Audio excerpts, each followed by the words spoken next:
Hello, my name is Carol Weston Hanson, and I am the daughter of Reiko Weston, who started Fuji-Ya legacy. My mom was born the year of the dragon. Reiko Weston was a dragon. She could talk very quietly. She was iron rod fisted, and you didn't mess with her. And she knew her way around enough to get what she wanted. When she first came here, she was a GI war bride. She came here to go to school, a degree in mathematics with a minor in psychology. She took Minnesota as her home, and she wanted to do something with it. Then she brought her parents, because there was nothing for them in Japan. They were starving after World War II. It was very hard because my grandfather was a rear admiral in the Japanese Navy. He was the commander of the Air Force Base there, and he couldn't find work. And so they started the restaurant that way on LaSalle, because they wanted to give something for them to do. So they started this 25-seater restaurant in the basement of a building, and it quickly got out of hand. It got so big, so fast, and moved to this location in the 60s once they found the land and built the restaurant on top of a sawmill. And she incorporated the building into the building itself as part of the restaurant. She always liked things that were natural, because when you think about it, there's the river, there's the bridge, there's the waterfall. That's why the windows were so big, so you could look out on that. So she took the building itself, the old sawmill, and she incorporated those limestone walls. And so it made the restaurant a little funky. Everybody looked at the restaurant when they first found it, and it was a 4-car garage on First Street. But when you walked in, all of a sudden you had 3 or 4 floors of building, and it was huge. He incorporated like the big timbers that are now part of the staircase there. Those were the beams. He took them out of the sawmill and put them up in the ceiling as part of the restaurant.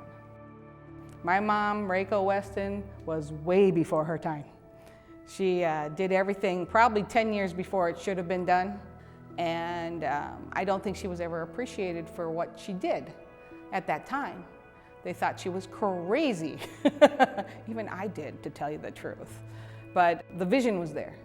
She wanted to teach.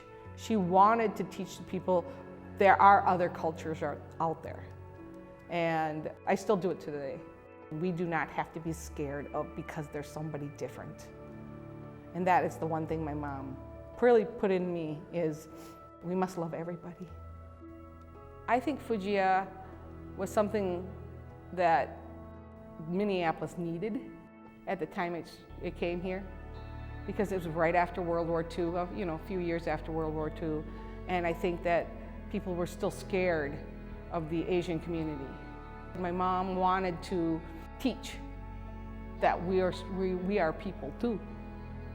And then to have this place where you have the bridge and the water and the waterfalls, for her those were all good luck signs, to build some place where she could have a gathering and teach about Japanese cuisine or Japanese history or anything Japanese.